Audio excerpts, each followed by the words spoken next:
সংখ্যালঘু নির্যাতন হচ্ছে ভারতে। ভারতের এক একটা মসজিদ তারা ভাঙতেছে এখন। এটা এটা এটা একটা লক্ষণ। আস্তে আস্তে ওর মানচিত্র মসজিদের মতোই ভেঙে খান খান হয়ে যাবে ইনশাআল্লাহ। এরা যেমন অখণ্ড ভারত চায়, আমরাও অখণ্ড ভারতই চাই। আমরা চাই অখণ্ড ভারত হবে কালিমা লা ইলাহা ইল্লাল্লাহ মুহাম্মাদুর রাসূলুল্লাহ। আপনারা তো মনে করেন যে ভারত আমাদেরকে ঘিরে রাখছে, তাই না? আসলে ভারতকে আমরা ঘিরে রাখছি।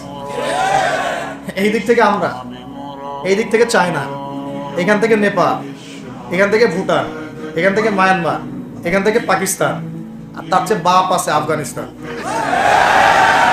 আচ্ছা না, আফগানিস্তান, নেপাল ওকে টাইম দেয় না, ভুটান টাইম দেয় না, মায়ানমার টাইম দেয় না, চায়না তো দেয়ই না। আর আমরা তাকে একেবারে প্রভুর আসনে বসায় রাখছি। আমরা কি দিছি? আমরা ইলিশ দেই, আমরা ট্রানজিট দেই, আমরা রেল দেই, আমরা বন্দর দেই, আমরা আর কি দেই? গ্যাস তো দেই মাশাআল্লাহ। তারপরে পণ্যগুলো তো দিচ্ছি, গার্মেন্টস দিয়ে দিচ্ছি, আমাদের প্রশাসনের মধ্যে লোকজন দিয়ে দিচ্ছি, কর্মী শ্রমিক দিয়ে দিচ্ছি।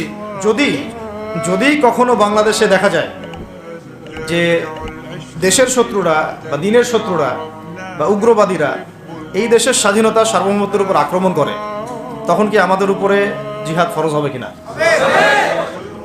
এখন যদি তাই হয়, এখন আপনাদের কি মনে হয় এটার সম্ভাবনা আছে না নাই? এটুকু ইন্টেলেকচুয়াল অবস্থা তো আপনাদের আছে, এটার সম্ভাবনাও হতে পারে, আজ হোক কাল হোক, হতেই পারে। তখন আমার প্রিপারেশনটা কি হবে সেটা আমাকে এখন জানতে হবে। আমরা যদি ইনশাআল্লাহ আজ্জা ওয়া জাল যদি আমরা এটাকে মদিনা রাষ্ট্র বানাতে পারি, এই বাংলাদেশকে যদি আমরা একটা মদিনা রাষ্ট্র বানাতে পারি, ইনশাআল্লাহ কালকে গাজওয়াতুল হিন্দ হবে ওটার জন্য রেডি আমরা। পাকিস্তানের কাছে কিছুই নাই, আছে খালি 10টা 12টা পারমাণবিক অস্ত্র, তাতেই ভয়ে কাঁপতে থাকে।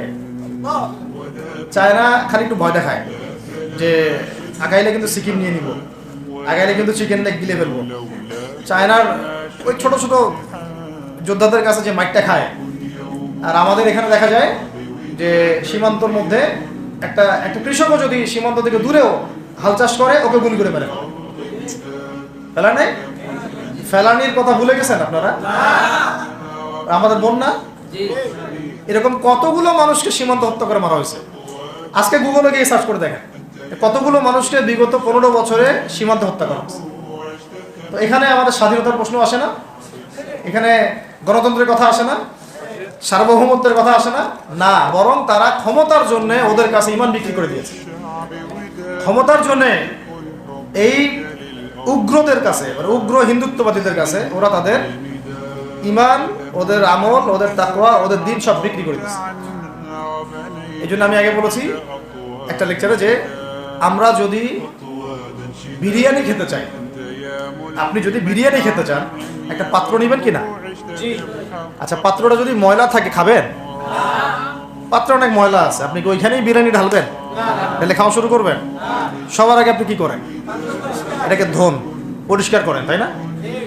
বাংলাদেশকে যদি আপনি ইসলামী রাষ্ট্র হিসেবে করতে চান, আগে এই দেশের মধ্যে যে পয়জনগুলো আছে এগুলোকে দূর করতে হবে।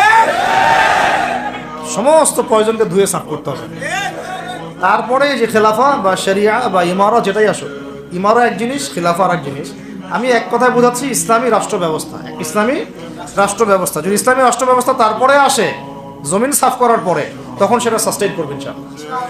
আর যদি ময়লার মধ্যেই ইসলামী রাষ্ট্র কায়েম করতে চান, তখন হবে উদাহরণটা এরকম যে আপনি এই নোংরা ড্রেনের মধ্যে নেমে গায়ে সাবান মাখা শুরু করছেন, হাততে কোনো লাভ হবে, বরং ওই নোংরাই আপনাকে খেয়ে ফেলবে। ঠিক আছে? ডেমোক্রেটিক সিস্টেমের মধ্য দিয়ে যদি আমাদের ভাইরা ক্ষমতা যেতে পারে, যাক না, সমস্যা কিছু নাই। এটা কতটুকু জায়েজ না জায়েজ, হালাল হারাম, সুন্নাত, এদিকে আমি যাচ্ছি। এবং এটা নিশ্চিত তারাও জানে এটা সুন্নাত না, তারাও জানে এটা কি না, সুন্নাত পদ্ধতি না। কারণ রাসূলুল্লাহ সাল্লাল্লাহু আলাইহি ওয়াসাল্লাম দাওয়াতের মধ্য দিয়ে এবং সশস্ত্র যুদ্ধের মধ্য দিয়ে মানে মক্কা বিজয় করেছেন। দাওয়াতের মধ্য দিয়ে তিনি মদিনা রাষ্ট্র কায়েম করেছেন। তারপরে মদিনা রাষ্ট্রকে বেস করে আস্তে আস্তে আরও রাষ্ট্রকে এক্সপ্যান্ড করেছেন। বদর, উহুদ, খন্দক, খায়বার এগুলো হয়েছে, আস্তে আস্তে মক্কা বিজয় হয়েছে। মূল ছিল আগে মদিনা রাষ্ট্রটা কায়েম করা। তো আমরা যে কোনোভাবেই হোক মদিনা রাষ্ট্রটা আমাদের কায়েম করতে হবে। তারপরে ইনশাআল্লাহ তাআলা দেখবেন, হ্যাঁ, ওই অখণ্ড ভারত আমরাও কায়েম করবো ইনশাআল্লাহ। সংখ্যা দিয়ে কিচ্ছু না, ওদের সংখ্যাকে আমরা ভয় পাই? ওদের সংখ্যাকে ভয় পাওয়ার কিচ্ছু নাই, সংখ্যাকে ভয় পাওয়ার কিচ্ছু নাই। কারণ এই যে কোরআন আমার সামনে যে কোরআনটা আছে এটা দেখে একটু খারাপ লাগলো, কোরআনের যে অবস্থা এটা খুব মনের কষ্ট দিল আর কি। কোরআনটা হবে চকচকা, এটা দেখে বোঝা যাচ্ছে এটা অনেকদিন কেউ পড়েই নাই। আপনাদের বাসায় যদি কোরআনের এই হালত হয় তাহলে আমাদের দ্বারা দিন কায়েম হবে না। আপনার কোরআনের হালত হবে এমন যে কোরআনে এক বিন্দু পরিমাণ কোনো ময়লা নাই, প্রত্যেকদিন আপনার হাতের স্পর্শেই ময়লা দূর হয়, তখন এই কোরআন আপনার পক্ষে কথা বলবেন ইনশাআল্লাহ। ভাই কোরআনের কাছে চলে আসেন, আর দেরি করেন না, সময় নাই। আল্লাহ পাক সবাইকে কবুল করেন, আমিন। এই মসজিদগুলোকে কাজে লাগান, এখানে তালিমি বৈঠক চালু করেন প্রত্যেক সপ্তাহে। আমি যদি প্রত্যেক মাসে রংপুরে আসি, প্রত্যেক মাসে সময় দেবো ইনশাআল্লাহ। আপনারা এখানে ইমাম ঠিক করেন, খতিব ঠিক করেন এবং ওই যে টিচার ঠিক করেন, করে আপনারা কোরআন শিক্ষার ব্যাচ চালু করেন, কোরআনের তাফসীরের ক্লাস চালু করেন, তারপরে তুলনামূলক আরবি ভাষা শিখেন, মানে এগুলো শিখে নেন তাড়াতাড়ি। সময় নাই এগুলো, আমাদের হাতে সময় কম। এগুলো আজকে থেকে 10 বছর আগেই শেখা উচিত ছিল, তাই না? কিন্তু আমাদের এই সেকুলার শিক্ষা ব্যবস্থা আপনার জীবন থেকে 20 বছর কেড়ে নিছে। 20 বছর পড়াশোনা করার পরে আমি চ্যালেঞ্জ করতেছি, এই যে লাখ লাখ টিচারকেও যদি আপনি কোরআন তেলাওয়াত ধরেন সহি বলতে পারেন, অথচ তারা জাতির শিক্ষক হয়ে বসে আছে। সেকুলার শিক্ষা ব্যবস্থাটা আমাদের জীবন থেকে পুরা ইসলামের হকটাকে নষ্ট করে ফেলছে। আপনার অধিকার ছিল যে আপনি একজন স্কুলের স্টুডেন্ট, আপনি কোরআন পড়তে পারবেন। আপনি একজন কলেজের স্টুডেন্ট, আপনি কোরআনের তাফসীর করতে পারবেন। আপনি একজন ইউনিভার্সিটি পাস করেছেন, আপনি হাদিসও পড়তে পারবেন, এবারও তো দিতে পারবেন, এরাও দিতে পারবেন, এটা আপনার হক ছিল। কিন্তু এই হকটা নষ্ট করছে কারা? এই সেকুলার শিক্ষা ব্যবস্থা নষ্ট করে ফেলছে। এখন তো কিছু করার নাই। তো এটাতে আমাদের দোষ কি? আমাদের দোষ হচ্ছে আমরাই তো তাদেরকে ভোট টোট দিয়ে উপরে উঠেছিলাম। আমাদের বাপরা উঠাইছে, আমাদের বাবারা উঠাইছে, তার বাবার উঠাইছে। আমরা তো ওই সময় ইনসাফ করি নাই, ফল আমাদেরকে ভোগ করতে হয়েছে। আপনি এই প্রসঙ্গে দুটো কথা বলেই ফেলেন, নাহলে আমি মানে হকাদায় হয় না। একটা মুসলিম ঘরের ছেলে, তার অধিকার নাই প্রাইমারি স্কুলে গিয়ে সে কোরআন শিখবে? আচ্ছা, আমাদের মৌলিক অধিকার কি? খাদ্য, বস্ত্র, বাসস্থান, শিক্ষা, চিকিৎসা, 5টা বলি না? তো কোরআন আমার মৌলিক অধিকার না? মুসলিম পরিবারের সন্তান আমি, কোরআন আমার মৌলিক অধিকার না? তারপর প্রাইমারি স্কুল আপনাকে শিখায় নাই, হাই স্কুল আপনাকে শিখায় নাই, এমনকি কারমাইকেল শিখাইছে আপনাকে, বেগম রোকেয়া বিশ্ববিদ্যালয় শিখাইছে, এরাও শিখায় নাই। এমনকি বিসিএস ক্যাডার হচ্ছেন কোরআন ছাড়াই, ডক্টর হচ্ছেন কোরআন ছাড়াই, ইঞ্জিনিয়ার হচ্ছেনও কোরআন ছাড়াই। এমনকি শিক্ষা কমিশন গঠন হচ্ছে, ওই কমিশনের লোকদেরও কোরআনের জ্ঞান নাই। টকশোতে এসে আবার ঠিকই পটর করে, কোরআনে পড়তেও পারে না, টকশোতে এসে পটর করে। এই তো বিগত 10 বছর তো টকশোর বছর ছিল, খালি টকশো, দেখেন নাই? আলোচনা একটা ন্যারেটিভ তৈরি করা হচ্ছিল, ইসলাম নিয়ে যারাই কথা বলবে এরাই জঙ্গি, এরাই মৌলবাদী, এরাই সন্ত্রাসী। হ্যাঁ, তো কিভাবে মানুষের ব্রেইন ওয়াশ করা হয়েছে। আমি আসলে অবাক হয়ে গেছি এই ঘটনাতে, জুলাইয়ের ঘটনায়, যে যুব সমাজকে ধ্বংস করার জন্য তারা 20 বছর ঢেলে দিছে, ওই যুব সমাজই তাদেরকে পিটাই বের করছে। আল্লাহ পাকের কি পরিকল্পনা! আপনাদেরকে ধ্বংস করার জন্য 20 বছর ধরে তারা সিলেবাস কারিকুলাম করছে। আপনাদেরকে শরৎচন্দ্র পড়াইছে, বঙ্কিমচন্দ্র পড়াইছে, হুমায়ুন আহমেদ পড়াইছে, হুমায়ুন আজাদ পড়াইছে, হ্যাঁ, শেক্সপিয়ার পড়াইছে, আর কত কি পড়াইছে। কোরআন পড়তে দেয় নাই, নামাজের স্বাধীনতা দেয় নাই, পর্দার স্বাধীনতা দেয় নাই। আমাদের বোন পর্দা করে পরীক্ষা দিতে গেছে, নেকাব খুলে ফেলা হয়েছে, কি করে নাই। কিন্তু ওই ছাত্র জনতার হাতেই পিটানি খেতে হয়েছে। আল্লাহ পাকের দেখছেন কি একটা মিরাকেল, আল্লাহ পাকের কি মানে কুদরত, কারিশমা। ঠিক কিরকম হয়েছে জানেন? ঘটনাটা হয়েছে এরকম যে ফেরাউনের ঘরেই মুসা আলাইহিস সালামকে আল্লাহ পাক বড় করছে। মাশাআল্লাহ। তো আপনাদেরকে ধ্বংস করার জন্যই কিন্তু এই পলিসিগুলো অ্যাপ্লাই করা হয়েছে। এখন যে আল্লাহ পাকের রহমতে আপনারা বিপদে যান নাই, আলহামদুলিল্লাহ। এখন যেটা আল্লাহ পাক বোঝার তৌফিক দিচ্ছেন, দেখেন আপনারা কোরআন শিখতে পারতেন, এখানে পারেন না। শিক্ষা কমিশনের মধ্যে কোরআন নাই। শুধু তাই না, দেখেন 360 জন এমপি মন্ত্রীকে আপনি বসায় দেন, 360 জন এমপি মন্ত্রীকে বসায় তাদের সবাইকে শুধু কিচ্ছু না, আমি বলবো খালি সূরা ফাতিহা তিলাওয়াত করতে পারলে শুধু মমতাজ পড়তে পারে নাকি? কারণ তার তো বুখারী মুসলিম সিয়াসি কিতাব পড়া আছে, ওটা পড়া ছিল আর কি, এটা পড়া ছিল, তো হয়তো সে পড়তে পারে। না পারলে তো ভালো, খারাপ কিছু না, ঠিক আছে? তো বাকি কেউ কিন্তু পারে বেশি দেন না, অল্প শেষ করতেছি। তো এখন প্রিয় ভাইরা, এখন কথা অনেক হয়ে গেছে। মূল কথা হচ্ছে যে আমাদেরকে এখন একটা নতুন উদ্দেশ্য নিয়ে, টার্গেট নিয়ে, একটা মিশন নিয়ে আগামীকাল থেকে পথ চলতে হবে ইনশাআল্লাহ। প্রথম গন্তব্যটা কি? আমরা বাংলাদেশকে একটা মদিনা রাষ্ট্র কায়েম করতে চাই। সেটা যদি করতেই হয় তাহলে আমাকে কার আদলে করতে হবে, কার সুন্নতে করতে হবে? নবী মুহাম্মদ সাল্লাল্লাহু আলাইহি ওয়াসাল্লামের তরিকায়। এবং তার তরিকার প্রথম কাজটাই হচ্ছে আগে ইলম শিখতে হবে। কি শিখতে হবে? এই মসজিদগুলোকে কাজে লাগান, মাদ্রাসাগুলোকে কাজে লাগান। এবং 2 নম্বর হচ্ছে ইলম একা একা শেখা যাবে না। ইলম একা একা শেখা যাবে না। 20 বছর তো আপনি একা পড়াশোনা করেন নাই, প্রতিষ্ঠান ছিল, ওস্তাদ ছিল, তাই না? টিচার ছিল, আপনার একাডেমিক কারিকুলাম ছিল। ঠিক ওইরকমই দিনের ইলমও একা একা শেখা যাবে না, ওস্তাদ লাগবে। এবং আলহামদুলিল্লাহ আমাদের বাংলাদেশে ওস্তাদের অভাব নাই আলহামদুলিল্লাহ। প্রত্যেক জেলায় জেলায় উপজেলায় সব জায়গাতেই মুহাক্কিক বরেণ্য আলেমগণ আছেন আলহামদুলিল্লাহ। আর আপনি খুঁজে বের করবেন কে মুহাক্কিক আলেম। আমি কিছু মানে তাদের বৈশিষ্ট্য বলতে পারি যে তারা নিজেকে জাহির করেন না, বিনয়ী হন, অহংকারী হন না। তারা এত বেশি আইওয়া শোডাউন এত পছন্দ করেন না, নিজেকে আড়াল করার চেষ্টা করেন, হক কথা বলতে তারা ভয় করেন না। এবং তারা অনেক গভীর জ্ঞানের অধিকারী হওয়া সত্ত্বেও অনেক বেশি বিনয়ী হন না। এগুলো দেখে আপনি চিনবেন, ঠিক আছে? আমাদের সালাফরা তো বলতেন যে মুহাক্কিক মানুষকে পাবেন 2 জায়গায়, এক হচ্ছে মাটির তলে, আরেকটা হচ্ছে জেলখানায়। ঠিক আছে? তো যাই হোক, এখন অনেক বরেণ্য উলামায়ে কেরাম আমাদের সমাজে আছেন। তাদের যে কারোর সাথে অন্তত একজনের সাথে নিসবত রাখেন, অন্তত একজনের সাথে নিসবত রাখেন, ঠিক আছে? তো এটা আমাদের সৌভাগ্য আলহামদুলিল্লাহ যে বাংলাদেশে বহু মাদ্রাসা, বহু কওমি মাদ্রাসা, আলিয়া মাদ্রাসা, অনেক ধরনের মাদ্রাসা আছে।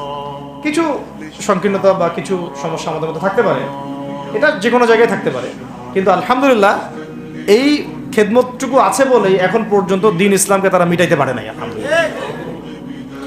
তো ইলম শিখবো 1 নাম্বার। 2 নাম্বার হচ্ছে ইলম মুহাক্কিক কোন আলেমের সোহবতে শিখবো, একা একা শিখবো না। 3 নাম্বার হচ্ছে যা শিখবো আমলে নিয়ে আসতে হবে। কি বললাম? যা শিখবো আমলে নিয়ে চলে আসতে হবে, ফেলে রাখা যাবে না। আল্লাহ আমাকে তৌফিক দেন, আপনাদের সবাইকে তৌফিক দান করেন। 4 নাম্বার সময় কাজে লাগাইতে হবে, সময় কাজে লাগাইতে হবে। কোনো অবস্থাতেই আর হেলায় ফেলায় সময় নষ্ট করবো না, আমিও করবো না ইনশাল্লাহ, আপনারাও করবেন না ইনশাল্লাহ। 5 নাম্বার হচ্ছে নিজের প্রতিভাকে খুঁজে বের করবেন। সবাইকে আল্লাহ কিছু না কিছু প্রতিভা দিয়েছেন, প্রতিভা খুঁজে বের করে ইসলামের জন্য কাজে লাগান।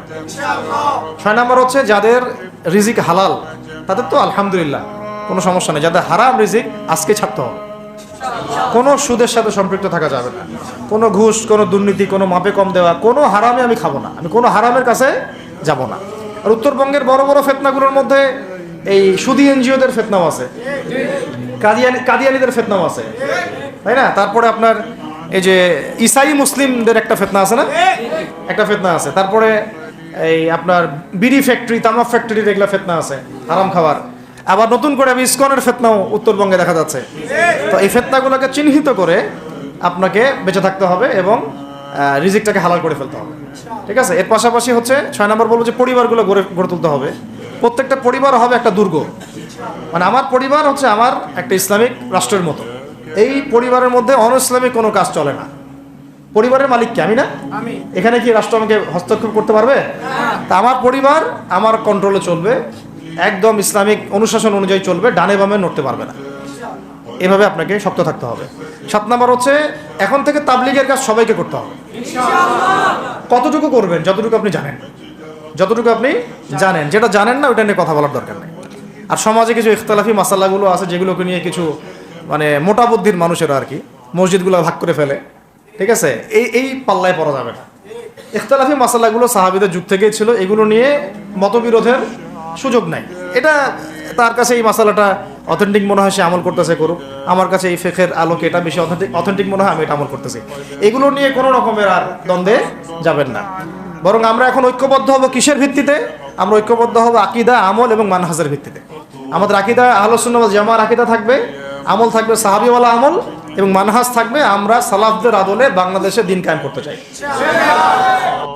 আজকে ইয়াং ভাইদেরকে আমি খালি কয়েকটা নসিহত করতে চাই, আপনাদের জন্য আসা। আলোচনা অনেক শুনছেন জীবনে, নামাজ, রোজা, হজ, যাকাতের আলোচনা বহুত শুনছেন আলহামদুলিল্লাহ। এখনো যদি আপনারা নামাজ, রোজা, হজ, যাকাত, তাসবিহ, তাহলিল, জিকির, আজগার, কোরআন তেলাওয়াত, আখলাক ঠিক করা, মুরব্বীদের পরামর্শ নিয়ে চলা, উলামায়ে কেরামের সাথে থাকা, এইগুলো যদি এখনো ঠিক না হয়ে থাকে তাহলে ভাই আপনাদেরকে আমি 1 দিন সময় দিচ্ছি, ঠিক করে নাও। কয়দিন সময় দিলাম? 1 দিন সময় দিচ্ছি, আপনি ঠিক করে নেন সব। নামাজ ঠিক করে নেন, নিজের গুনাহের জন্য তওবা করেন, হারাম রিজিক থাকলে ছেড়ে দেন, পরিবার না গড়ে থাকলে পরিবার গড়েন, তারপরে রিজিকে হারাম থাকলে ছাড়েন, আপনার সন্তানকে মানুষ করেন, মুহাক্কিক বরেণ্য আলেমদের সোহবতে থাকেন, ওলামায়ে কেরামের সাথে থেকে হাত শক্তিশালী করেন, মাদকের সাথে থাকলে ছাড়েন, গান বাজনার সাথে থাকলে ছেড়ে দেন, যত কবিরা গুনাহ সব ছাড়েন, ছেড়ে নিয়াত করেন যে আগামী যদি আমি 10 বছর বাঁচি 10 বছর, 20 বছর বাঁচলে 20 বছর, 100 বছর বাঁচলে 100 বছর আল্লাহর জন্য ঢেলে দিব ইনশাআল্লাহ। এটা আলোচনা আর আমি নতুন করে করতে যাচ্ছি না, অনেক আলোচনা এগুলো হয়েছে। আলোচনা শুরু হচ্ছে কোত্থেকে? এখন আমাদের কাজ আছে একটা। তো আমাদের কাজ, 1 নাম্বার কাজ হচ্ছে এখন পরিবর্তিত বাংলাদেশে কোনো ভারতীয় দালালকে আর জায়গা না দেওয়া, একদম সাফ কথা। বরং প্রত্যেকটা ডিপার্টমেন্টে যেখানেই তারা লুকিয়ে আছে ঘাপটি মেরে, এই প্রত্যেকটা ভারতীয় দালালকে এখান থেকে বের করতে হবে। আমি একা বললে আমি পারবো না, আপনি একা বললে আপনি পারবেন না। প্রত্যেকটা এই বয়ানের জায়গা, মিম্বর, খুতবা, ওয়াজ মাহফিলের প্যান্ডেল, আমাদের রাজনৈতিক দলগুলো, আমাদের ইসলামপন্থী দলগুলো যেগুলো আছে, সবার ইমারত থেকে আওয়াজটা আসতে হবে। কারণ এরা যদি আর একটা বার সুযোগ করতে পারে, না থাকবে আপনার দেহ আর না থাকবে আপনার মাথা। এখনই তো আপনাকে হুমকি দিচ্ছে যে কোনো সময় একটা করে গুপ্ত হত্যা করবে এরা। তার আগে চট্টগ্রামে সাইফুল ইসলাম এক ভাইকে কুপায় মারা হচ্ছে, এটার বিচার এখন হয় নাই। যারা মারছে ওদের পক্ষ নিয়ে আমরা আবার সংখ্যালঘুর স্লোগান তুললাম। এ কেমন সংখ্যালঘু যে আমার ভাইকে জবাই করে হত্যা করে? হ্যাঁ, সংখ্যালঘু নির্যাতন হচ্ছে ভারতের একটা মসজিদ তারা ভাঙতেছে এখন। এটা একটা লক্ষণ। আস্তে আস্তে ওর মানচিত্র মসজিদের মতোই ভেঙে খান হয়ে যাবে ইনশাআল্লাহ। এরা যেমন অখণ্ড ভারত চায়, আমরা অখণ্ড ভারতই চাই। আমরা চাই অখণ্ড ভারত হবে কালিমা লা ইলাহা ইল্লাল্লাহ মুহাম্মাদুর রাসূলুল্লাহ। আপনারা তো মনে করেন যে ভারত আমাদেরকে ঘিরে রাখছে, তাই না? আসলে ভারতকে আমরা ঘিরে রাখছি। এই দিক থেকে আমরা, এই দিক থেকে চায়না, এখান থেকে নেপাল, এখান থেকে ভুটান, এখান থেকে মায়ানমার, এখান থেকে পাকিস্তান, আর তার চেয়ে বাপ আছে আফগানিস্তান। আচ্ছা না, আফগানিস্তান ওদের সাথে কেউ পারছে এই পর্যন্ত? আফগানের ভাইরা নিজেদেরকে গড়ে নিচ্ছে, বোঝাচ্ছে। এখন কথা হচ্ছে, আমরা একটা কাপুরুষতার পরিচয় দিচ্ছি। নেপাল ওকে টাইম দেয় না, ভুটান টাইম দেয় না, মায়ানমার টাইম দেয় না, চায়না তো দেয়ই না, আর আমরা তাকে একেবারে প্রভুর আসনে বসায় রাখছি। আমরা কি দিছি? আমরা ইলিশ দেই, আমরা ট্রানজিট দেই, আমরা রেল দেই, আমরা বন্দর দেই, আমরা আর কি দেই? গ্যাস তো দেই মাশাআল্লাহ, তারপরে পণ্যগুলো তো দিচ্ছি, গার্মেন্টস দিয়ে দিচ্ছি, আমাদের প্রশাসনের মধ্যে লোকজন দিয়ে দিচ্ছি, কর্মী শ্রমিক দিয়ে দিচ্ছি। এই জন্যই তো বলি, কেন সে স্ট্যাটাস দেয় যে এই স্বাধীনতা তার স্বাধীনতা। এটাই তার কারণ। তার মানে তারা আমাদের সার্বভৌমত্বটাকে স্বীকার করে না, তাই না? তারা যদি আমাদের স্বাধীনতা সার্বভৌমত্বকে স্বীকার করতোই, তাহলে তো এরকম স্ট্যাটাস দিত না। তো এখন কথা হচ্ছে, আমরা মাথা নত করার জাতি না। আমাদের নবী মুহাম্মদ সাল্লাল্লাহু আলাইহি ওয়াসাল্লাম মাথা উঁচু করে দাওয়াতি কাজ করছেন। মার খেলেও কখনো তিনি মাথা নিচু করেন নাই। সাহাবায়ে কেরাম রাদিয়াল্লাহু আনহুম আজমাইন মাথা উঁচু করে দাওয়াতের কাজ করছেন। কারোর সামনে মাথা নত ইল্লাল্লাহ, আল্লাহ ছাড়া। মার খেয়েছেন, হিজরত করতে হলে হিজরত করেছেন, কখনো মানুষ গালি দিয়েছে, গালি সহ্য করেছেন, কখনো মদিনায় চলে যেতে হয়েছে, দেশ ছাড়তে হয়েছে, দেশ ছাড়ছেন, আবার কখনো ইসলামী রাষ্ট্র কায়েম করতে হয়েছে, রাষ্ট্রও কায়েম করছেন। জিহাদ করার দরকার, জিহাদও করছেন, কেতালের দরকার, কেতালও করছেন। আস্তে আস্তে মক্কা বিজয় করছেন, করেন নাই? সিরাত পড়তে হবে, সিরাতের ধারাগুলো আমাদেরকে বুঝতে হবে। এখন আমরা তো তার উত্তরসূরি, আমরা তাদের উত্তরসূরি। প্রথম কথা হচ্ছে, আমরা আমাদের নতজানু মনোভাবটাকে আগে ত্যাগ করতে হবে, 1 নম্বর। আর অতীতের জীবনের যে ভুল ত্রুটিগুলো দ্রুত সংশোধন করতে হবে। এখন আর আমাদের হাতে অনেক লম্বা সময় আছে এমন না বিষয়। কত কি যে দ্রুত হয়ে যাবে আপনি হয়তো ভাবতে পারেন। বিশ্বটা খুব দ্রুত চেঞ্জ হচ্ছে।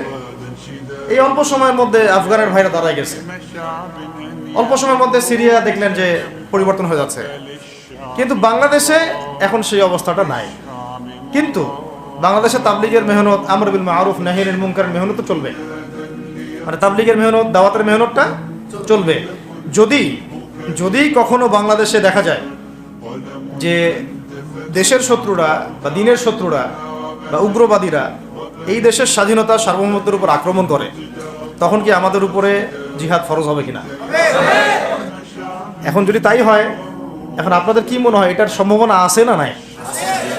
এটুকু ইন্টেলেকচুয়াল অবস্থা তো আপনাদের আছে, এটার সম্ভাবনাও হতে পারে, আজ হোক কাল হোক, হতেই পারে। তখন আমার প্রিপারেশনটা কি হবে সেটা আমাকে এখন জানতে হবে। আমার প্রিপারেশনটা কি হওয়া উচিত?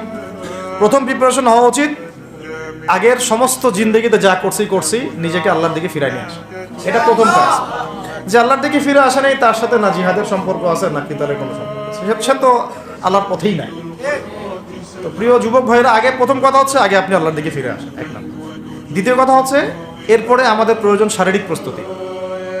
শারীরিক প্রস্তুতি যেমনটা বললাম যে কোনো অবস্থাতেই আলেম ওলামাদেরকে, দায়ীদেরকে, মুফতিদেরকে, মুহাদ্দিসদেরকে, মাদ্রাসার শিক্ষকদেরকে, খতিবদেরকে ভিতরে ঢুকতে দেওয়া যাবে না। কারণ আপনাদেরকে যদি ভিতরে নিয়ে যাওয়ার স্কোপ পায় তারা নতুন করে আবারও কেউ, তাহলে আর সুস্থ রাখবে না, ফিজিক্যালি আপনি ঠিক থাকতে পারবেন না। অতএব একটা সামাজিক প্রতিরোধ গড়ে তুলতে হবে সবসময়। মানে একটা এলাকার মধ্যে একজন আলেম আছেন, সেই আলেমকে এলাকা থেকে নিতে পারবে না, তাকে নেওয়ার আগে 100 জনের উপর গুলি চালাইতে হবে, এমন একটা মুভমেন্ট থাকতে হবে। প্রতিবাদ না করলে আপনি বান্দরবনে যান, বান্দরবনের পাহাড়ি এলাকায় গিয়ে কোন একটা পাহাড়ি লোককে উঠাই নিয়ে আসেন, দেখি কত বড় সাহস আছে। আর্মি পর্যন্ত পারে না। কে পারে না? সেনাবাহিনী পারে না। পারে? পাহাড়িরা ওইখানে ঐক্যবদ্ধ হয়ে যায়, ওদের মহিলারা ঝাড়ু নিয়ে সামনে চলে আসে। এই আমাদের বান্দরবনের কথা বলতেছে। ওখানে যে কুকিচিং একটা ফ্রন্ট গঠন করছে সশস্ত্র বিদ্রোহীরা, ওই অংশটুকুকে নিয়ে একটা মাস্টার প্ল্যান আছে ওদের। ওই অংশটুকুতে তারা একটা খ্রিস্টান রাজ্য বা আলাদা একটা পাহাড়িদেরকে নিয়ে একটা রাষ্ট্র প্রতিষ্ঠা করতে চায়। এটা ওদের স্বপ্ন আর কি। এই উদ্দেশ্যে তারা হাঁটতেছে এবং তারা অস্ট্রেলিয়ান ভাষায় কথা বলে। ওখানে তারা পতাকা বানাইছে, মানচিত্র বানাইছে, এমনকি লাস্ট টাইম আমরা ওখানে গিয়ে শুনলাম যে মুদ্রাও নাকি বানাচ্ছে। মুদ্রা বুঝতেছেন বিষয়টা কত ডিপ? আমাদের রাষ্ট্রে যে কত সমস্যা, আর জানি না যারা দায়িত্বে আছে তারা কি করতেছে, আসলে কোন দিকটা সামাল দিচ্ছে। অর্থনৈতিক দিকটা দেখবে না এই পাহাড়ি এলাকার সমস্যাগুলো মেটাবে, নাকি আমাদের মুসলিম উম্মার অভ্যন্তরীণ সমস্যাটা মেটাবে, না শহীদ ভাইদের খবর নিবে, না পঙ্গু ভাইরা যারা পড়ে আছে হাসপাতালে তাদের খবর নিবে? সিনেমা দেখতে বসে গেছে। কোন আক্কেলে সিনেমা দেখেন আপনি? সিনেমা দেখার সময় কোথায় আপনার? সিনেমা দেখার সময় কোথায়? এই যে যতগুলো ভাই শহীদ হয়েছে তাদের পরিবারের খোঁজখবর নেওয়া লাগবে না? এবং যতগুলো ভাই এখন হাসপাতালে কাতরাচ্ছে তাদের সঙ্গে হাজার হাজার ছাত্র ভাই, তাদের চিকিৎসা করানো লাগবে না? যত মানুষকে গুম করা হয়েছে ওদেরকে মুক্ত করা লাগবে না? তারাও তো জানে এটা অন্যায়, এবং যারা করে তারাও বলে এটা অন্যায়। যারা করে তারাও বলে এটা অন্যায়। এবং আমাকেও বলেছিল যে, আমি জিজ্ঞাসা করেছিলাম যে আমাকে যদি মানে প্রকাশ্য কোর্টে চালান করে দেওয়া হয় এবং জাতির সামনে বলা হয় যে আমাকে গুম করা হয়েছে, এবং এরপর যদি বলা হয় যে আমাকে গুম করার পরে কোনো রকমের নেগেটিভ কিছু পাওয়া যায় নাই তাই আমরা ছেড়ে দিয়েছি, এই কথাটা কি বলা যাবে কি জানেন? তারা বলছে যে না, এটা বলা যাবে না, কারণ এই কাজটা তো মানবতা বিরোধী অপরাধ, এটা করলে তো বললে তো সবাই আবার বুঝে ফেলে। তো এই হলো অবস্থা। ওখানে আমরা বুঝেছি যে বাংলাদেশের প্রশাসনে দুইটা ভাগ আছে।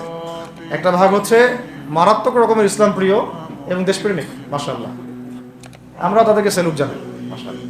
কিন্তু আপনারা ভুল জায়গায় শ্রম দিচ্ছেন, আপনারা ভুল জায়গায় মেধা, শ্রম এবং আপনাদের জীবন নষ্ট করতেছেন। আপনাদের থাকা দরকার ছিল ওলামায়ে কেরামদের সাথে, তাহলে আপনাদেরকে টক্কর দিয়ে কেউ সামনে যেতে পারতো না। আপনারা খালিদ বিন ওয়ালিদ হতে পারতেন আমাদের, আপনারা কিন্তু ওমর ইবনে খাত্তাব হতে পারতেন।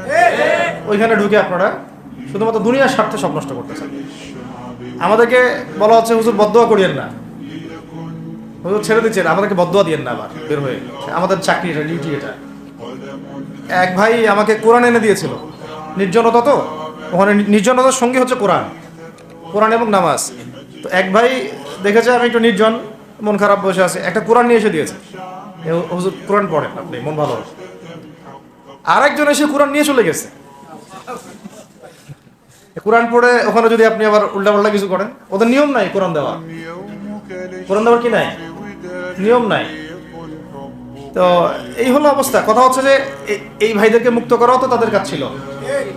যে ওলামায়ে কেরামদের একজনের উপরে 3টা 4টা 5টা 10টা করে মামলা এখনো ঝুলতেছে, তাদেরকে মুক্ত করা উচিত ছিল না?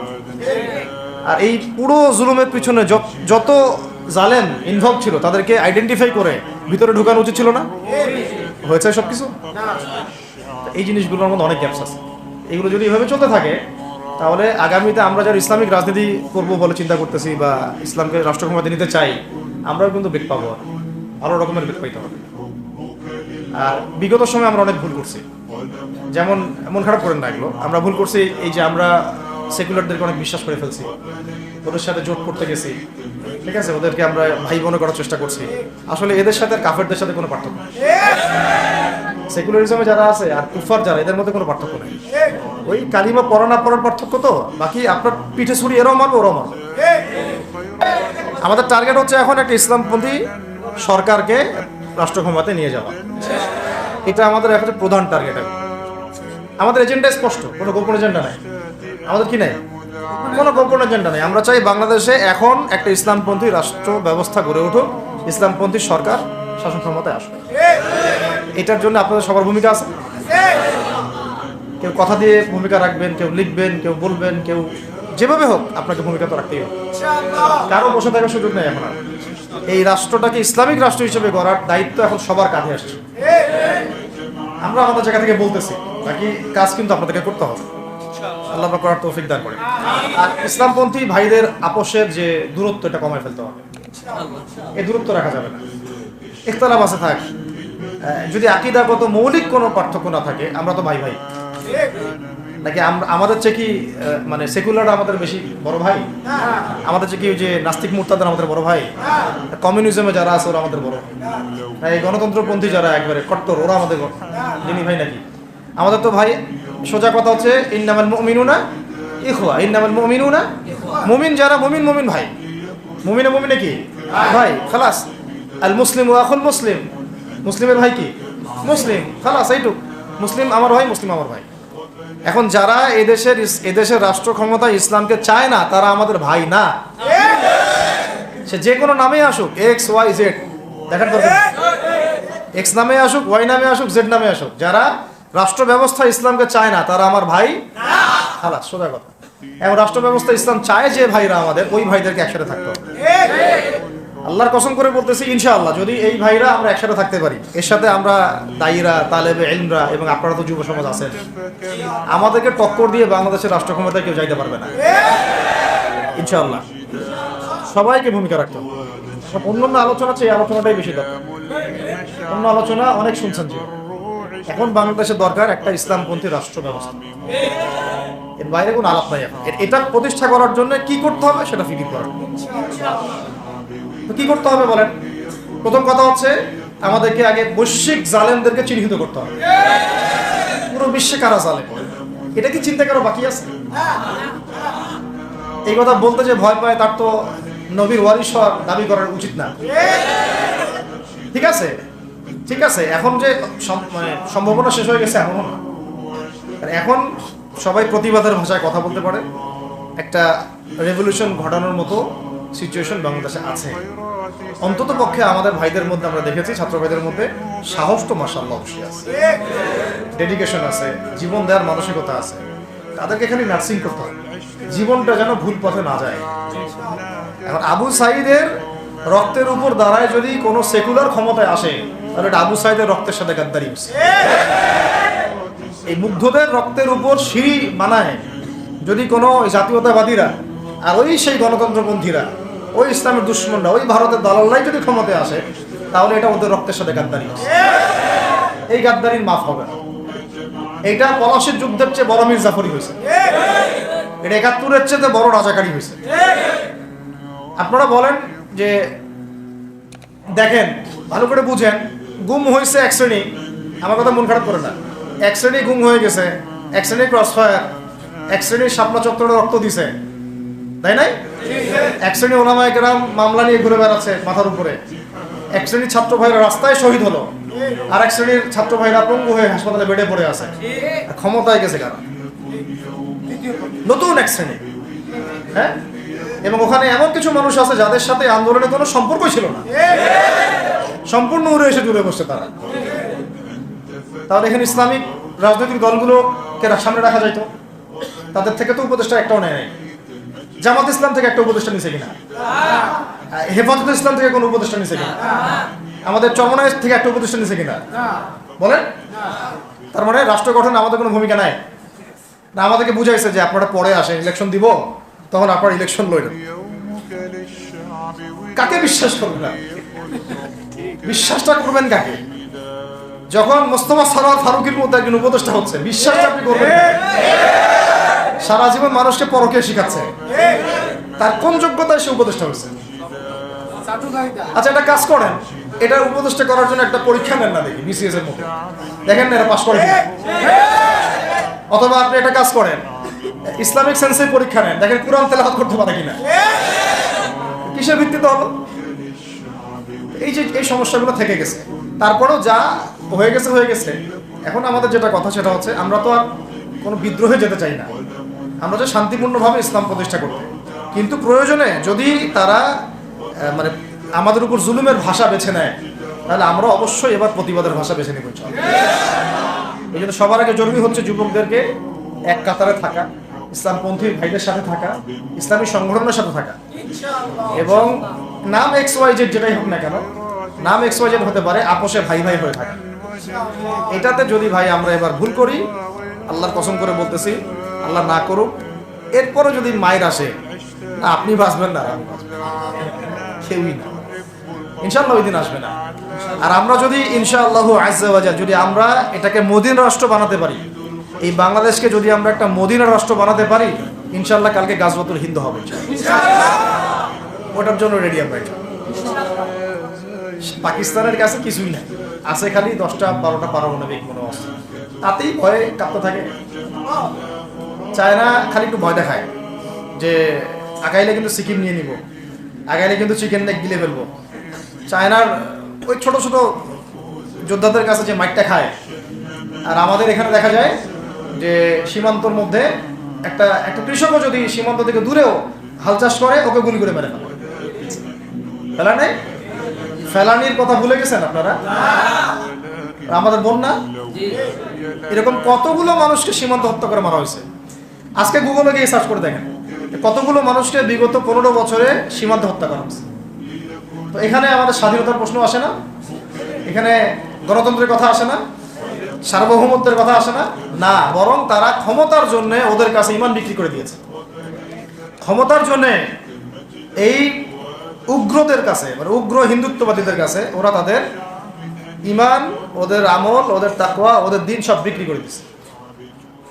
এই জন্য আমি আগে বলেছি একটা লেকচারে যে আমরা যদি বিরিয়ানি খেতে চাই, আপনি যদি বিরিয়ানি খেতে চান, একটা পাত্র নেবেন কিনা?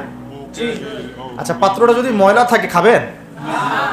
পাত্র অনেক ময়লা আছে, আপনি কি ওইখানেই বিরিয়ানি ঢালবেন? তাহলে খাওয়া শুরু করবেন? সবার আগে আপনি কি করেন? এটাকে ধোন, পরিষ্কার করেন, তাই না? বাংলাদেশকে যদি আপনি ইসলামী রাষ্ট্র হিসেবে করতে চান, আগে এই দেশের মধ্যে যে পয়জনগুলো আছে এগুলোকে দূর করতে হবে, সমস্ত পয়জনকে ধুয়ে সাফ করতে হবে। তারপরে যে খেলাফা বা শরিয়া বা ইমারা যেটাই আসুক, ইমারা এক জিনিস, খেলাফা আর এক জিনিস। আমি এক কথায় বোঝাচ্ছি ইসলামী রাষ্ট্র ব্যবস্থা, ইসলামী রাষ্ট্র ব্যবস্থা। যদি ইসলামী রাষ্ট্র ব্যবস্থা তারপরে আসে, জমিন সাফ করার পরে, তখন সেটা সাস্টেইন করবেন ইনশাআল্লাহ।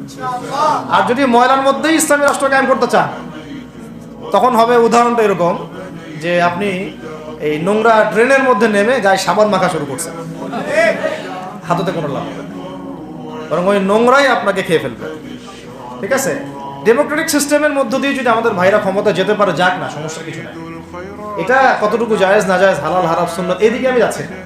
এবং এটা নিশ্চিত তারাও জানে এটা সুন্নাত না, তারাও জানে এটা কি না, সুন্নাত পদ্ধতি না। কারণ রাসূলুল্লাহ সাল্লাল্লাহু আলাইহি ওয়াসাল্লাম দাওয়াতের মধ্য দিয়ে এবং সশস্ত্র যুদ্ধের মধ্য দিয়ে মানে মক্কা বিজয় করেছেন। দাওয়াতের মধ্য দিয়ে তিনি মদিনা রাষ্ট্র কায়েম করেছেন। তারপরে মদিনা রাষ্ট্রকে বেস করে আস্তে আস্তে আরও রাষ্ট্রকে এক্সপ্যান্ড করেছেন। বদর, উহুদ, খন্দক, খায়বার এগুলো হয়েছে, আস্তে আস্তে মক্কা বিজয় হয়েছে। মূল ছিল আগে মদিনা রাষ্ট্রটা কায়েম করা। তো আমরা যে কোনোভাবেই হোক মদিনা রাষ্ট্রটা আমাদের কায়েম করতে হবে।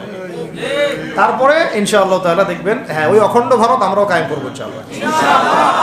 সংখ্যা দিয়ে কিচ্ছু না, ওদের সংখ্যাকে আমরা ভয় পাই? ওদের সংখ্যাকে ভয় পাওয়ার কিচ্ছু নাই, সংখ্যাকে ভয় পাওয়ার কিচ্ছু নাই।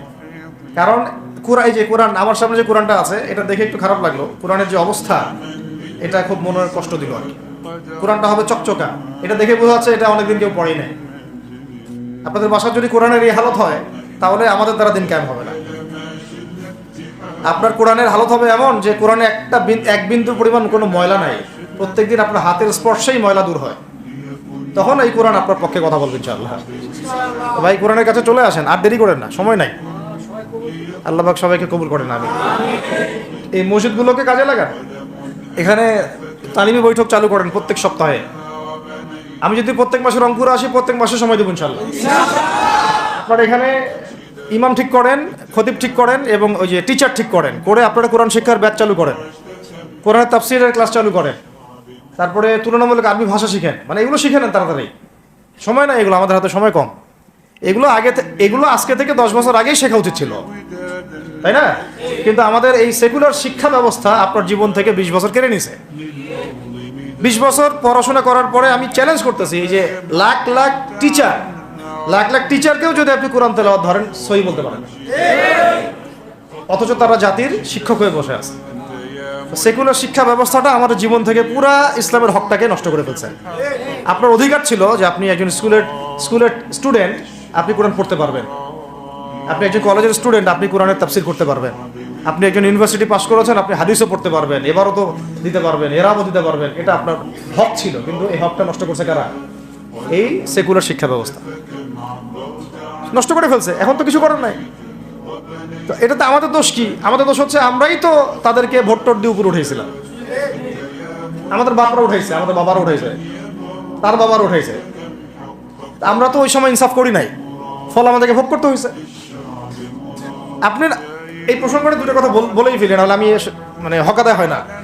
একটা মুসলিম ঘরের ছেলে, তার অধিকার নাই প্রাইমারি স্কুলে গিয়ে সে কোরআন শিখবে? আচ্ছা, আমাদের মৌলিক অধিকার কি? খাদ্য, বস্ত্র, বাসস্থান, শিক্ষা, চিকিৎসা, 5টা বলি না? তো কোরআন আমার মৌলিক অধিকার না? মুসলিম পরিবারের সন্তান আমি, কোরআন আমার মৌলিক অধিকার না? তারপর প্রাইমারি স্কুল আপনাকে শিখায় নাই, হাই স্কুল আপনাকে শিখায় নাই, এমনকি কারমাইকেল শিখাইছে আপনাকে, বেগম রোকেয়া বিশ্ববিদ্যালয় শিখাইছে, এরাও শিখায় নাই। এমনকি বিসিএস ক্যাডার হচ্ছেন কোরআন ছাড়াই, ডক্টর হচ্ছেন কোরআন ছাড়াই, ইঞ্জিনিয়ার হচ্ছেনও কোরআন ছাড়াই। এমনকি শিক্ষা কমিশন গঠন হচ্ছে, ওই কমিশনের লোকদেরও কোরআনের জ্ঞান নাই। টকশোতে এসে আবার ঠিকই পটর করে, কোরআনে পড়তেও পারে না, টকশোতে এসে পটর করে। এই তো বিগত 10 বছর তো টকশোর বছর ছিল, খালি টকশো, দেখেন নাই? আলোচনা, একটা ন্যারেটিভ তৈরি করা হচ্ছিল।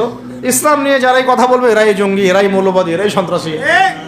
হ্যাঁ, তো কিভাবে মানুষের ব্রেইন ওয়াশ করা হয়েছে। আমি আসলে অবাক হয়ে গেছি এই ঘটনাতে, জুলাইয়ের ঘটনায়, যে যুব সমাজকে ধ্বংস করার জন্য তারা 20 বছর ঢেলে দিছে, ওই যুব সমাজই তাদেরকে পিটাই বের করছে।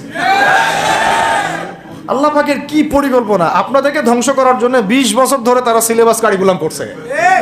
আপনাদেরকে শরৎচন্দ্র পড়াইছে, বঙ্কিমচন্দ্র পড়াইছে, হুমায়ুন আহমেদ পড়াইছে, হুমায়ুন আজাদ পড়াইছে, হ্যাঁ, শেক্সপিয়ার পড়াইছে, আর কত কি পড়াইছে। কোরআন পড়তে দেয় নাই, নামাজের স্বাধীনতা দেয় নাই, পর্দার স্বাধীনতা দেয় নাই। আমাদের বোন পর্দা করে পরীক্ষা দিতে গেছে, নেকাব খুলে ফেলা হয়েছে, কি করে নাই। কিন্তু ওই ছাত্র জনতার হাতেই পিটানি খাইতে হয়েছে। আল্লাহ পাকের দেখছেন কি একটা মিরাকেল, আল্লাহ পাকের কি মানে কুদরত, ক্যারিশমা। ঠিক কিরকম হয়েছে জানেন? ঘটনাটা হয়েছে এরকম যে ফেরাউনের ঘরেই মূসা আলাইহিস সালামকে আল্লাহ পাক বড় করছে। মাশাআল্লাহ। তো আপনাদেরকে ধ্বংস করার জন্যই কিন্তু এই পলিসিগুলো অ্যাপ্লাই করা হয়েছে। এখন যে আল্লাহ পাকের রহমতে আপনারা বিপদে যান নাই, আলহামদুলিল্লাহ। এখন যেটা আল্লাহ পাক বোঝার তৌফিক দিচ্ছেন, দেখেন আপনারা কোরআন শিখতে পারতেন, এখানে পারেন নাই। শিক্ষা কমিশনের মধ্যে কোরআন নাই।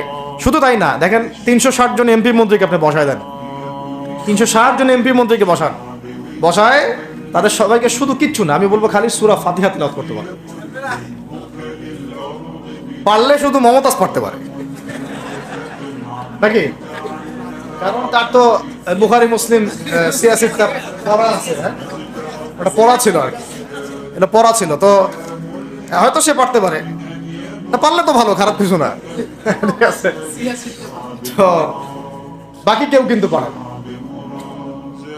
আমি বেশি দিয়ে অল্প শেষ করতেছি। তো এখন প্রিয় ভাইরা, এখন কথা অনেক হয়ে গেছে। মূল কথা হচ্ছে যে আমাদেরকে এখন একটা নতুন উদ্দেশ্য নিয়ে, টার্গেট নিয়ে, একটা মিশন নিয়ে আগামীকাল থেকে পথ চলতে হবে ইনশাআল্লাহ। প্রথম গন্তব্যটা কি? আমরা বাংলাদেশকে একটা মদিনা রাষ্ট্র কায়েম করতে চাই। সেটা যদি করতেই হয় তাহলে আমাকে কার আদলে করতে হবে, কার সুন্নতে করতে হবে? নবী মুহাম্মদ সাল্লাল্লাহু আলাইহি ওয়াসাল্লামের তরিকায়। এবং তার তরিকার প্রথম কাজটাই হচ্ছে আগে ইলম শিখতে হবে। কি শিখতে হবে? এই মসজিদগুলোকে কাজে লাগান, মাদ্রাসাগুলোকে কাজে লাগান। এবং 2 নম্বর হচ্ছে ইলম একা একা শেখা যাবে না।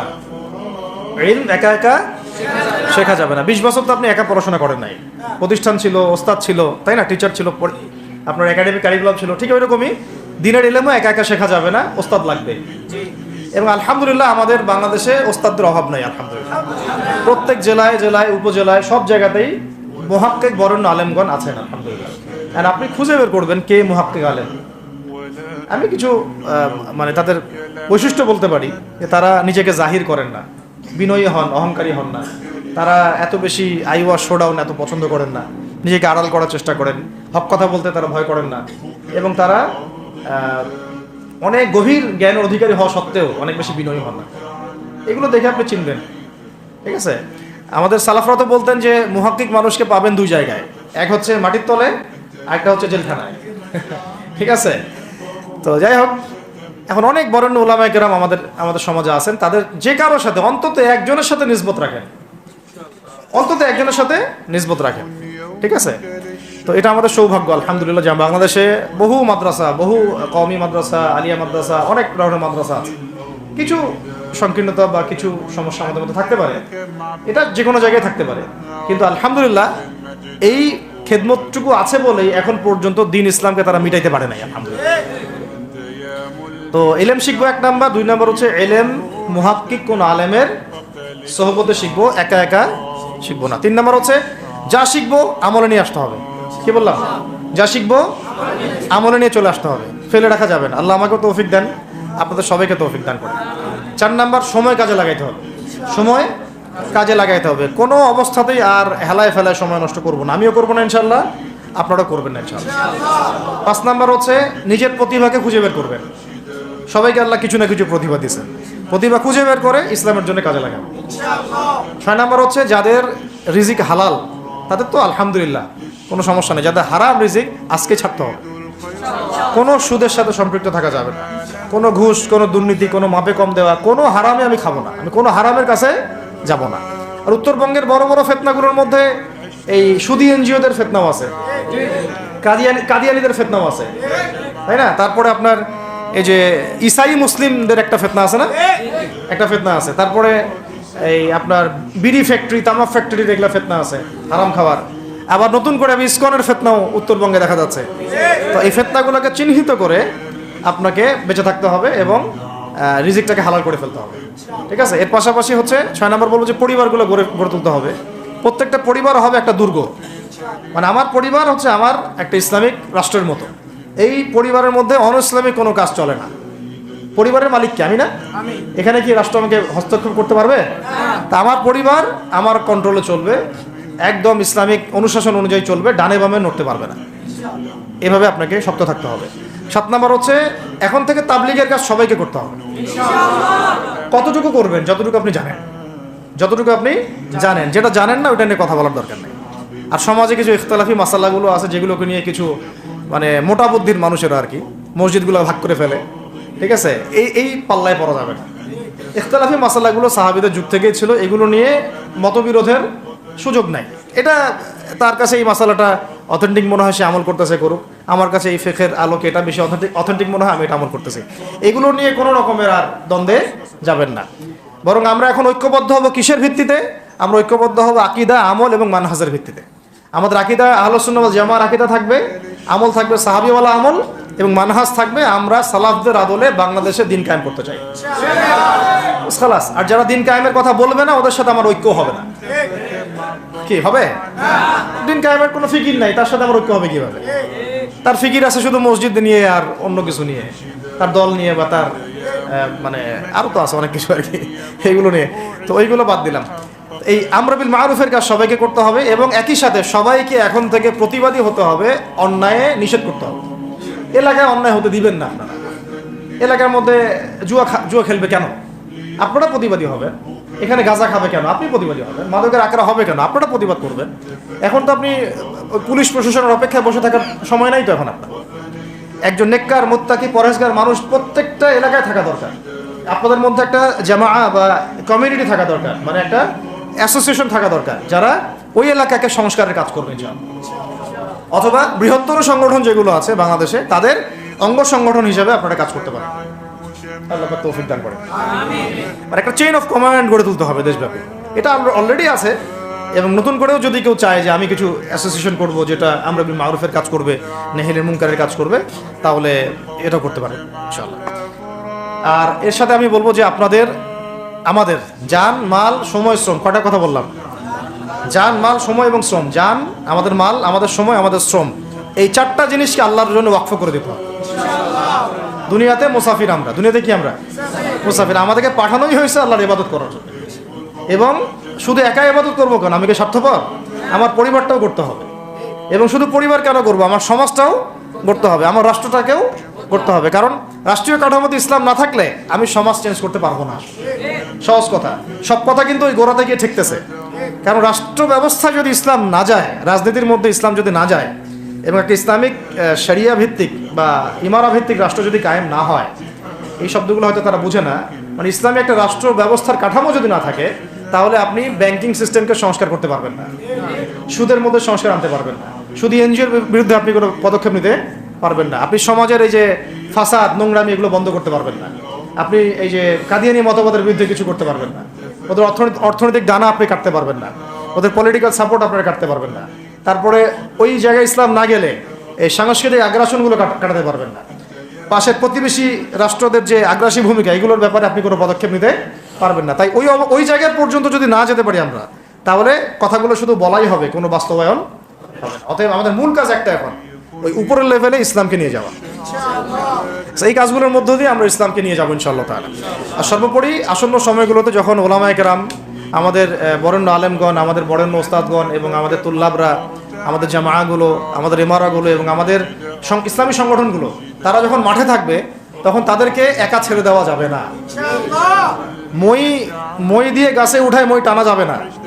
শাপলা চত্বরে এই কাজটা করছেন আপনারা, কিন্তু শাপলাতে কিন্তু এই কাজটা হয়েছে। ওখানে কিন্তু এতগুলো ভাইয়ের ওখানে শহীদ হওয়ার কথা ছিল না, এত সহজ ছিল না বিষয়টা। কিন্তু কিছু ভাই ছিল ওখানে আমাদের সাথে প্রতারণা করেছে, মই দিয়ে আমাদের কিন্তু মই টেনে নিছে, আমাদেরকে উপর উঠাই দিছে। এরপর থেকে তো কত জেল, কত জুলুম, কত মামলা মোকদ্দমা, কত গুম হয়ে গেল। শাপলার পর থেকে হিসাব করেন তো। এবার এই ভুলগুলো আর করতে যায় না, এই মুনাফিকিগুলো আর কেউ করতে যায় না আল্লাহর ওয়াস্তে। আপনারা ওলামায়ে কেরামদের সাথে থাকেন, হাত শক্ত করেন, মই দিয়ে আবার গাছে উঠায় মই টানে নিয়েন না। আপনারা তো মনে করেন যে ভারত আমাদেরকে ঘিরে রাখছে, তাই না? আসলে ভারতকে আমরা ঘিরে রাখছি। এই দিক থেকে আমরা, এই দিক থেকে চায়না, এখান থেকে নেপাল, এখান থেকে ভুটান, এখান থেকে মায়ানমার, এখান থেকে পাকিস্তান, আর তার চেয়ে বাপ আছে আফগানিস্তান। আচ্ছা না, আফগানিস্তান ওদের সাথে কেউ পারছে এই পর্যন্ত? আফগানের ভাইরা নিজেদেরকে গড়ে নিচ্ছে, বোঝাচ্ছে। এখন কথা হচ্ছে, আমরা একটা কাপুরুষতার পরিচয় দিচ্ছি। নেপাল ওকে টাইম দেয় না, ভুটান টাইম দেয় না, মায়ানমার টাইম দেয় না, চায়না তো দেয়ই না, আর আমরা তাকে একেবারে প্রভুর আসনে বসায় রাখছি। আমরা কি দিছি? আমরা ইলিশ দেই, আমরা ট্রানজিট দেই, আমরা রেল দেই, আমরা বন্দর দেই, আমরা আর কি দেই? গ্যাস তো দেই মাশাআল্লাহ, তারপরে পণ্যগুলো তো দিচ্ছি, গার্মেন্টস দিয়ে দিচ্ছি, আমাদের প্রশাসনের মধ্যে লোকজন দিয়ে দিচ্ছি, কর্মী শ্রমিক দিয়ে দিচ্ছি। এই জন্যই তো বলি, কেন সে স্ট্যাটাস দেয় যে এই স্বাধীনতা তার স্বাধীনতা, এটাই তো আমরা কারণ। তার মানে তারা আমাদের সার্বভৌমত্বটাকে স্বীকার করে না, তাই না? তারা যদি আমাদের স্বাধীনতা, সার্বভৌমত্বকে স্বীকার করতোই, তাহলে তো এরকম স্ট্যাটাস দিত। এখন কথা হচ্ছে, আমরা মাথা নত করার জাতি না। আমাদের নবী মুহাম্মদ সাল্লাল্লাহু আলাইহি ওয়াসাল্লাম মাথা উঁচু করে দাওয়াতি কাজ করছে। মার খেলেও কখনো তিনি মাথা নিচু করেন নাই। সাহাবায়ে কেরাম রাদিয়াল্লাহু আনহুম আজমাইন মাথা উঁচু করে দাওয়াতের কাজ করছেন, কারোর সামনে মাথা নত করেন নাই ইল্লাল্লাহ, আল্লাহ ছাড়া। মার খেয়েছেন, হিজরত করতে হলে হিজরত করেছেন, কখনো মানুষ গালি দিয়েছে, গালি সহ্য করেছেন, কখনো মদিনায় চলে যেতে হয়েছে, দেশ ছাড়তে হয়েছে, দেশ ছাড়ছেন, আবার কখনো ইসলামী রাষ্ট্র কায়েম করতে হয়েছে, রাষ্ট্র কায়েম করছে, জিহাদ করার দরকার জিহাদও করছে, কেতালের দরকার কেতালও করছে, আস্তে আস্তে মক্কা বিজয় করছে, করেন নাই? সিরাত পড়তে হবে, সিরাতের ধারাগুলো আমাদেরকে বুঝতে হবে। এখন আমরা তো তার উত্তরসূরি, আমরা তাদের উত্তরসূরি। প্রথম কথা হচ্ছে আমরা আমাদের নতজানু মনোভাবটাকে আগে ত্যাগ করতে হবে, এক নাম্বার। আর অতীতের জীবনের যে ভুল ত্রুটিগুলো দ্রুত সংশোধন করতে হবে। মানে এখন আর আমাদের হাতে অনেক লম্বা সময় আছে এমন না বিষয়টা, কত কি যে দ্রুত হয়ে যাবে আপনি হয়তো ভাবতেও পারেন। বিশ্বটা খুব দ্রুত চেঞ্জ হচ্ছে। এই অল্প সময়ের মধ্যে আফগানের ভাইরা দাঁড়ায় গেছে, অল্প সময়ের মধ্যে সিরিয়া দেখলেন যে পরিবর্তন হয়ে যাচ্ছে, কিন্তু বাংলাদেশে এখন সেই অবস্থাটা নাই। কিন্তু বাংলাদেশে তাবলিগের মেহনত, আমর বিল মারুফ নাহির আনিল মুনকারের মেহনত চলবে, মানে তাবলিগের মেহনত, দাওয়াতের মেহনতটা চলবে। যদি কখনো বাংলাদেশে দেখা যায় যে দেশের শত্রুরা বা দিনের শত্রুরা বা উগ্রবাদীরা এই দেশের স্বাধীনতা সার্বভৌমত্বের উপর আক্রমণ করে, তখন কি আমাদের উপরে জিহাদ ফরজ হবে কিনা? এখন যদি তাই হয়, এখন আপনাদের কি মনে হয় এটার সম্ভাবনা আছে না নাই? এটুকু ইন্টেলেকচুয়াল অবস্থা তো আপনাদের আছে, এটার সম্ভাবনাও হতে পারে, আজ হোক কাল হোক, হতেই পারে। তখন আমার প্রিপারেশনটা কি হবে সেটা আমাকে এখন জানতে হবে। আমার প্রিপারেশনটা কি হওয়া উচিত? প্রথম প্রিপারেশন হওয়া উচিত আগের সমস্ত জিন্দেগিতে যা করছি নিজেকে আল্লাহর দিকে ফিরাই নিয়ে আসে। এটা প্রথম কাজ। যে আল্লাহর দিকে ফিরে আসে নাই, তার সাথে না জিহাদের সম্পর্ক আছে না কিতালের কোনো সম্পর্ক আছে, সে তো আল্লাহর পথেই নাই। তো প্রিয় যুবক ভাইরা, আগে প্রথম কথা হচ্ছে আগে আপনি আল্লাহর দিকে ফিরে আসেন, এক না। দ্বিতীয় কথা হচ্ছে এরপরে আমাদের প্রয়োজন শারীরিক প্রস্তুতি। যেমনটা বললাম যে কোনো অবস্থাতেই আলেম ওলামাদেরকে, দায়ীদেরকে, মুফতিদেরকে, মুহাদ্দিসদেরকে, মাদ্রাসার শিক্ষকদেরকে, খতিবদেরকে ভিতরে ঢুকতে দেওয়া যাবে না। কারণ আপনাদেরকে যদি ভিতরে নিয়ে যাওয়ার স্কোপ পায় তারা নতুন করে আবারও কেউ, তাহলে আর সুস্থ রাখবে না, ফিজিক্যালি আপনি ঠিক থাকতে পারবেন না। অতএব একটা সামাজিক প্রতিরোধ গড়ে তুলতে হবে সবসময়। মানে একটা এলাকার মধ্যে একজন আলেম আছেন, সেই আলেমকে এলাকা থেকে নিতে পারবে না, তাকে নেওয়ার আগে 100 জনের উপর গুলি চালাইতে হবে, এমন একটা মুভমেন্ট থাকতে হবে। প্রতিবাদ না করলে আপনি বান্দরবনে যান, বান্দরবনের পাহাড়ি এলাকায় গিয়ে কোন একটা পাহাড়ি লোককে উঠাই নিয়ে আসেন, দেখি কত বড় সাহস আছে আপনার। আর্মি পর্যন্ত পারে না। কে পারে না? সেনাবাহিনী পারে না। পারে? পাহাড়িরা ওইখানে ঐক্যবদ্ধ হয়ে যায়, ওদের মহিলারা ঝাড়ু নিয়ে সামনে চলে আসে। এই আমাদের বান্দরবনের কথা বলতেছে। ওখানে যে কুকি চিং একটা ফ্রন্ট গঠন করছে সশস্ত্র বিদ্রোহীরা, ওই অংশটুকুকে নিয়ে একটা মাস্টার প্ল্যান আছে ওদের। ওই অংশটুকুতে তারা খ্রিস্টান রাজ্য বা আলাদা একটা পাহাড়িদেরকে নিয়ে একটা রাষ্ট্র প্রতিষ্ঠা করতে চায়, এটা ওদের স্বপ্ন আর কি। এই উদ্দেশ্যে তারা হাঁটতেছে এবং তারা অস্ট্রেল ভাষায় কথা বলে। ওখানে তারা পতাকা বানাইছে, মানচিত্র বানাইছে, এমনকি লাস্ট টাইম আমরা ওখানে গিয়ে শুনলাম যে মুদ্রাও নাকি বানাচ্ছে। মুদ্রা বুঝতেছেন বিষয়টা কত ডিপ? আমাদের রাষ্ট্রে যে কত সমস্যা, আর জানি না যারা দায়িত্বে আছে তারা কি করতেছে, আসলে কোন দিকটা সামাল দিচ্ছে। অর্থনৈতিক দিকটা দেখবে না এই পাহাড়ি এলাকার সমস্যাগুলো মেটাবে, নাকি আমাদের মুসলিম উম্মার অভ্যন্তরীণ সমস্যাটা মেটাবে, না শহীদ ভাইদের খবর নিবে, না পঙ্গু ভাইরা যারা পড়ে আছে হাসপাতালে তাদের খবর নিবে? সিনেমা দেখতে বসে গেছে। কোন আক্কেলে সিনেমা দেখেন আপনি? সিনেমা দেখার সময় কোথায় আপনার? সিনেমা দেখার সময় কোথায়? এই যে যতগুলো ভাই শহীদ হয়েছে তাদের পরিবারের খোঁজখবর নেওয়া লাগবে না? এবং যতগুলো ভাই এখন হাসপাতালে কাতরাচ্ছে তাদের সঙ্গে হাজার হাজার ছাত্র ভাই, তাদের চিকিৎসা করানো লাগবে না? যত মানুষকে গুম করা হয়েছে ওদেরকে মুক্ত করা লাগবে না?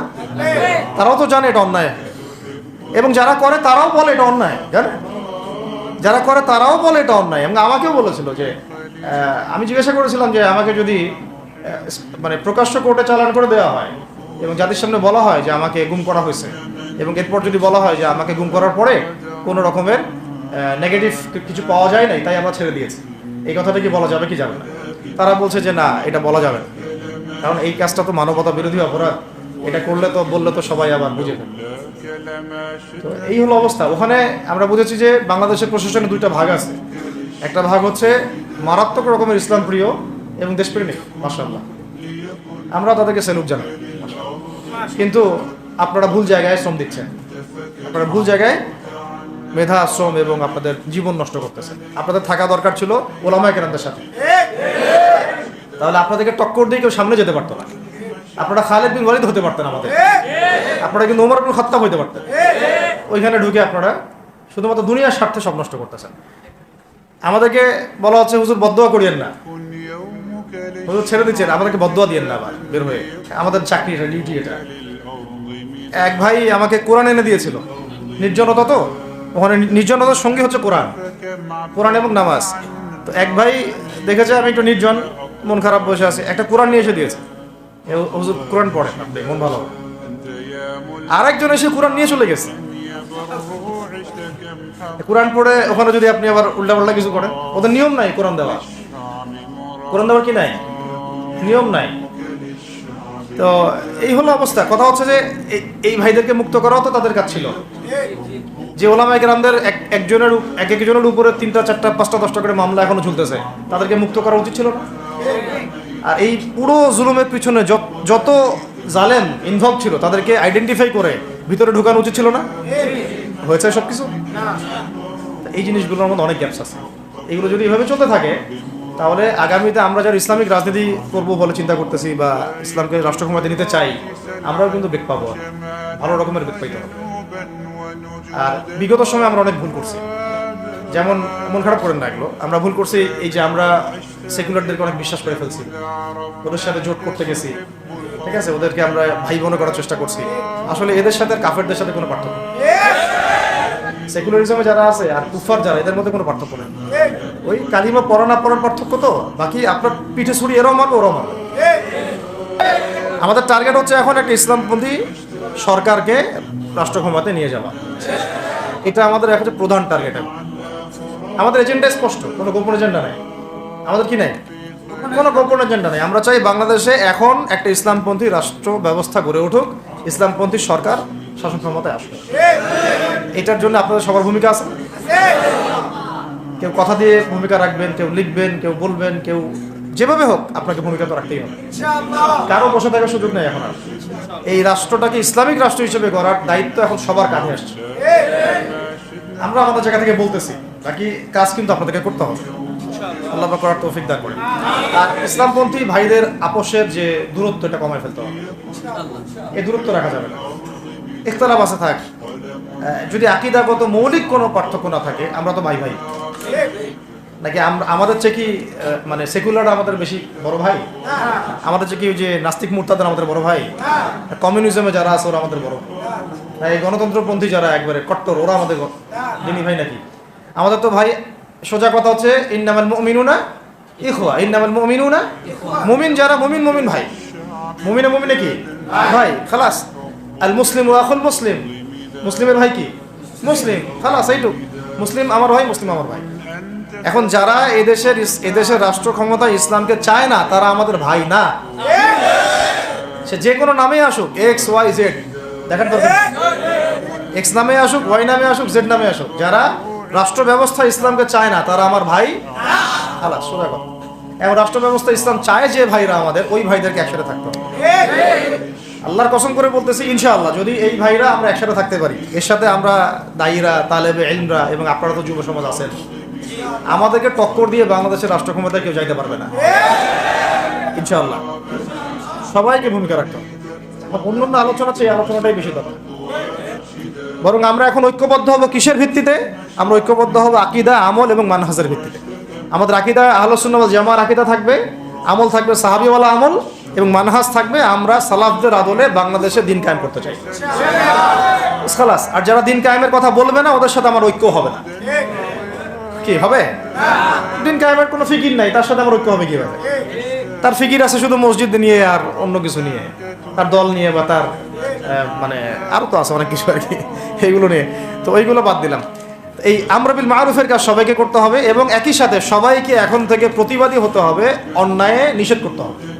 এলাকায় অন্যায় হতে দিবেন না আপনারা। এলাকার মধ্যে জুয়া খেলবে কেন? আপনারা প্রতিবাদী হবেন। এখানে গাঁজা খাবে কেন? আপনি প্রতিবাদী হবেন। মাদকের আকারা হবে কেন? আপনারা প্রতিবাদ করবেন।